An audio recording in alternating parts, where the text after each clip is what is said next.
morning, good afternoon, good evening, depending on whatever you are watching us from. It's another edition of Plesentries. You can subscribe to our channel, like our videos, share, comment for more on this discourse. Finally, the hard work has paid off. European Union has approved for BiAFRA independence and declaration. But that has caused so much rancor among the heavyweights in our world. For EU has finally approved the BiAFRA as a sovereign state. Mazi, how can you guys say? Yeah, that has spelled, how far the European Union community has gone to monitor the modus operandi of the BiAFRA agitators over the years. I could even attest to it that when it mattered most in 2017, when General Muhammad Buhari rolled out tanks with army of soldiers towards the community where Nnamdi Kanu hails from, that's the Aferuku community of Abia State. The drones, the CCTV that actually captured what took place, on the compound or palace of Nnamdi Kanu, his father, His Royal Highness Igbo Kanu of Aferuku community. It was the EU themselves that actually monitored it in Europe, and they sent their message across to Buhari that they have actually seen what was going on in Ngba community, Aferuku community, on the palace of Nnamdi Kanu. They called him on phone and attested to it that actually genocide took place on the compound of that royal father, His Royal Highness Israel Kanu. So what I'm trying to say is that Kanu, his father, BiAFRA agitators, and BiAFRA themselves actually was the major object of focus to all these European countries. They focus on what was happening in Igbo land, because I was actually saying it last year and beyond, that we are having over 150,000 CCTV in Igbo forest, in the township, everywhere in Igbo land. That's why Hope Uzodimma and all his camps could never ever escape the kind of genocide they have thrown Igbo communities into in Imo State over the years. Hope Uzodimma must go and answer for what he committed at ICC, International Criminal Court. Then Buhari, Malami, Brutai is not left behind. They are not left behind. They must actually go to ICC to explain why they were busy crying, demising, disaliving the Igbo youths in Olu communities, at Ngba, in Ihiala local government, Osu local government, everywhere at Isiekene Sea. Our mama Mbidi were subjected to military onslaught like never before. Uli community witnessed another military onslaught like never before. The one that actually happened during the war of 1967 to 1970 is just nothing to write home about. But Amazi, is EU that give referendum? Thank you so much. Your country where you are fighting hard, a country in which a particular region or community are fighting hard to see the way from, can never ever approve referendum to you. It happened many years ago. Referendum can be conducted outside the soil of such troubled country. Nigeria is a troubled country now. You don't accept Nigeria to have a convention, constitutional conference, or unconstitutional conference whereby everybody gathers for conduction or conducting referendum. It can be conducted outside Nigeria, and it has been proven internationally when BiAFRA declaration was actually conducted at Giancibulos Square, Lati, Finland. So it cannot be done in Nigeria here. It is possible outside Nigeria. EU can give referendum. United Nations can. They are the one that will come and divide. I mean the national boundaries. It can never be done in Nigeria. But Nigeria cannot allow it. Other countries cannot even allow it. When USSR, divided in 1990-91, it was the federatives that came together as USSR that broke away from that platform. Chechnya was on his own today. Azerbaijan was on his own. You have Slovenia, them. You have Kazakhstan. You have Maldives. You have Russia. Russia is the platform holding all of them together before. And today, everybody has gone their various way. So it is possible that the platform holding Federal Republic of Nigeria today together can what? Break away, disunite anytime, any moment from now. But Mazi, the other now come out say that they are not aware of such. They are not aware of such. And before such thing is done, those who think EU notify Nigeria and President Donald Trump, so is chief of staff, order a referendum to be conducted in the southeastern part. Yes, and as you can see, it was ordered by EU, approved by Finland, a Scandinavian country, and America is coming up with their own process again by Donald Trump raising or setting up a committee to release the Nnamdi Kanu and to make sure that a referendum is conducted. But we have many BiAFRA officials that graced the occasion of Donald Trump's inaugural speech, and they actually met with all the heavyweights at the White House who have been briefed on how Biafra will be, will emancipate peacefully. And they are working on it all hands at Aso Rock, on desk, to rebuff, at least to contest against what has been done already. I mean, Biafra declaration in Finlandia region. And what I'm trying to say now is that, come what may, we are not looking towards Nigeria giving us referendum because it is too late. Biafra referendum has been conducted in Finland. Declaration is referendum. Referendum online has been conducted. Referendum offline has been conducted. So what are we saying again? It is done. What happened now is division of the international boundary of the former contraption called Nigeria. Nigeria that expired 110 years ago. If not that Jonathan was a Mumu president, he would have conducted it peacefully. Everybody would have gone. Really? Yes, because we are 110 years now. Meaning we were 100 years in 2014 when Jonathan was Nigerian president. If not that he was a Mugu, he would have done it peacefully. Everybody should have gone their own way. Why would you allege that? No, it's not alleged allegation. Jonathan is a Mugu. Jonathan actually allowed himself, booted out of office. He lost the election that he won. Out of cowardice. The Fulanis at least intimidated him out of office. If Tinubu could not hold himself well, if not that Bajabia Miller and the rest of Lagos boys are all around Tinubu, Tinubu would have just fidgeted out either by stroke or hypertension. But it's just they're cooling him down, talking, discussing with him. Sometimes we will pay visit to his kinsmen in the southwest, for the tempo to calm down. As I'm talking to you now, Sheikh Gumi and other Islamists in the north are trying to push Tinubu out of Aso Rock by various, intimidating letter writing, intimidating, convention and phone calls. Even various threats are coming from the angles of Sokoto, Emiracy.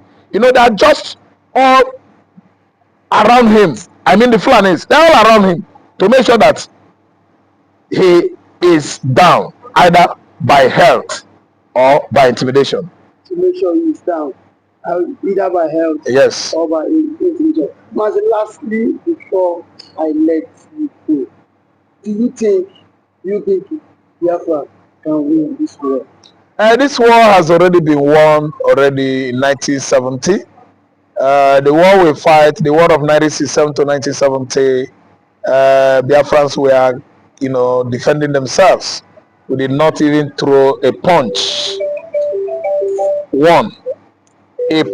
That's one punch. We keep on defending our father's land until the last drop of our blood. And you've seen that after the war, go and own it up by themselves that nobody has won the war. No conqueror, no vanquished. And they begin the process of the so-called compensation, reintegration, and the reconstruction, which they have actually, failed to do. So that's why I'm telling you that in we the Biafrans, we began to pick our pieces by indulging into industrialization and commercialization. And you can see that we are the best on the continent of Africa, let alone Nigeria. And the war we fought was war of industrialization and commercialization, and we won. What remains now is the bloody war that Fulani hegemonies are coming out with. Profiling such, is not a good solution. So they profile it that we fight again, but the international communities are there, and even Nigeria themselves are tired of war, because we don't fight two civil wars in a country. Civil wars are fought but once.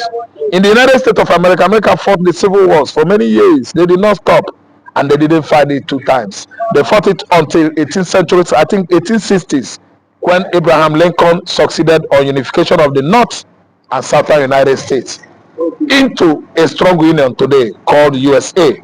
So what I'm trying to say is that we don't fight two wars here. We fight only one war, and we have fought one war successfully. We are not actually engaging anybody in another war. Okay, so that's it. Thank you, and then thank you for coming out. Aisha Yusufu has tasked Imo State Governor, Enugu State Governor, Anambra State Governors, stop blaming gunmen.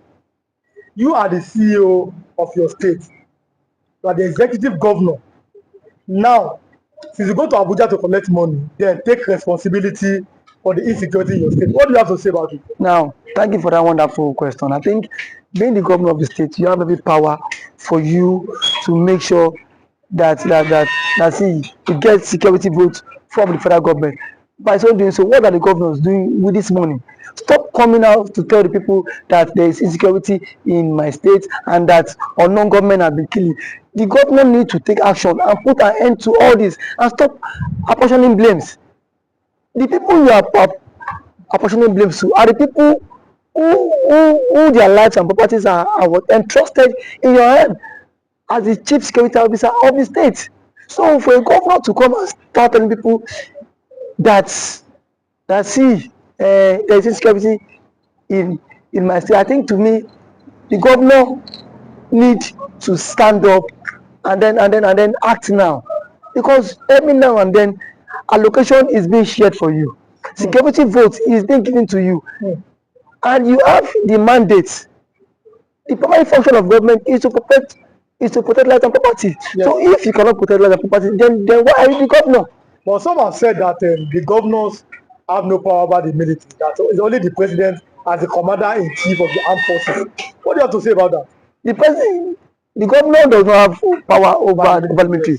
That is true. But see, the question is that can the governor summon military chiefs in their states, the division's commander, to sit and dialogue for a way forward? The answer is yes. So if you can do that, so indirectly it's still have power over the military. Now when it calls for security meeting, don't these men don't these guys attend in his various place?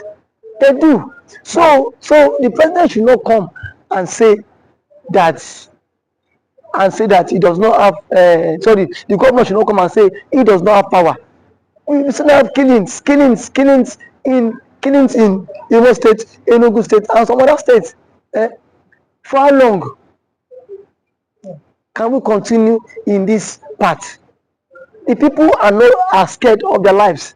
The people cannot even access government, access those who they claim to be what? Electorate. We cannot access people that give us the mandate. So how long can they continue like this? So I think the government of these states on their own, they need to up their games. You must up your games as a governor if you don't want to be sacked come 2027. But there's always been this fear that the votes of Nigerians does not count, and that is why our elected officials are acting this week. That assuming our vote is counting, they will sit up knowing that if I don't perform, no second term for me. You agree with that statement? Our vote does not count. I cannot say if our vote count or not, because I have not conducted any election. So what I'm to say is that people have lost confidence in the INEC. in the power. The reason why they've lost You've lost confidence because so many persons have seen the case of Hope Uzodinma when he but reason best the court knows why he had to give it to him, but someone who came forth in the election was uplifted and then he came forth, so the court cited some reasons which Hope Uzodinma became the governor. Reason best known to them. I am not in the position to speak for the court, but one thing is that INEC need to be the trust of Nigerians again.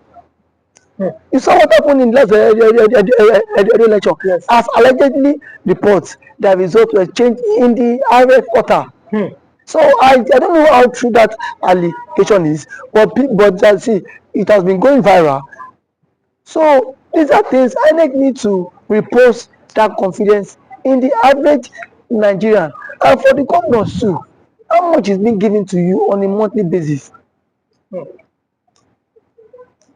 If you get money on a monthly basis, then why don't you make sure that these people who gave you the mandate to protect them, you can as well protect them too? Because the people cannot always be one-sided every time. The people need to benefit from dividends of democracy, and when they have to benefit from the dividends of democracy is by what? By inclusive governance. The people need to feel the government impact. Not every time you come on here and say on government has attacked the people, you come and start creating fear. These governments are even creating fear in the life of the ordinary man. We've seen the governor of Enugu State who has declared that Monday is no longer a sit-at-home in Enugu State. When people are saying that, you are seeing that as because the governor. Can you come and secure our lives? I mean, the other people, because you see this sit-at-home every Monday. Some are doing it maybe out of respect for Nnamdi Kanu, but some are doing it out of fear. It is two ways. People are telling the governor, please find a way to secure that. Police cannot be everywhere. What do you think? Because sit at home every Monday, it might be affecting the economic activities in the southeast. What do you think that the governor can do, or the governors in the southeast can do?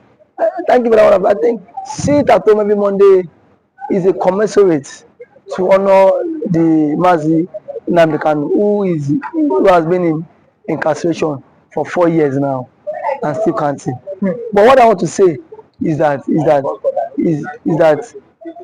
when there is a conflict in the land, the president himself needs to address this issue of Kanu. Let Kanu issue be settled out of court. If what Kanu is the son of the president, as a son, you can go, you can have a different view or different ideology and philosophy from what your father had. But why can't you, as a father, have you reached out to Kanu himself? And what I felt that the president ought to have done was, why Kanu was in decision, go and meet, let them bring Kanu to you, DSS. Sit down with Kanu, have a round table discussion with him. But do you think that's possible? Because we saw Buhari, he could not Buhari is different. See, so, these are two different people. Yes. If you want the security apparatus cannot be everywhere, and these guys are what? Overstretched. Yes. These guys are also overstretched. So the president is the father of the nation. Yes. Since the president is the father of the nation, he should at least reach out to this guy, even to the Ohaneze Igbo. Whenever he will want to invite some Igbo politicians and some Igbo stakeholders to sit on a round table and discuss with Kanu. You have conditions, give him your conditions. Send it to him. Because you see, this is the only way this thing about marginalization can stop. And the truth of our matter is that the Igbos are heavily marginalized in the country. And that is what, and that has breed a whole lot. But do you think that giving them an opportunity, or yes, that's an opportunity, or finding a way, a consensus in 1999, Nigeria had a consensus on making a Yoruba man a president. In 2007, Nigeria had another consensus to make another man to be a president. Do you think that Nigeria finding a way or making a consensus to make an Igbo man the president is going to make that marginalization or the agitations go down in the south?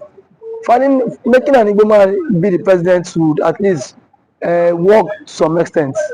It will help this issue of marginalization reduce a very long way, because if the Igbo man is the president, Peter Obi, you will not watch Peter Obi allowing Mazi Kanu to languish in detention, even if, because yes, that is his brother from his tribe. They are from same tribe. No, so why was Sonegbo released? It was let's go. Yes. So to some extent, it will help a long way. And as an Igbo man, he will speak in the language that the Igbos. Now I am one of the sons. Yes. You don't have any right to agitate. Yes. So that will help them. It will go a very long way for them too. So I'm letting you go. I think we have like 1 minute. Okay. Now, Southeastern Governors Forum. What should be their next step? Southeastern Governors Forum should at least make moves to meet with the presidents. Yes. To put an end to all this. That is the only way. Because if there's no end to all this, all we hear is killing. And then we are not in support of all this killing. It is not good for the future of the country. It's not good for the future of the country. Okay, thanks for coming. Thank you for having me.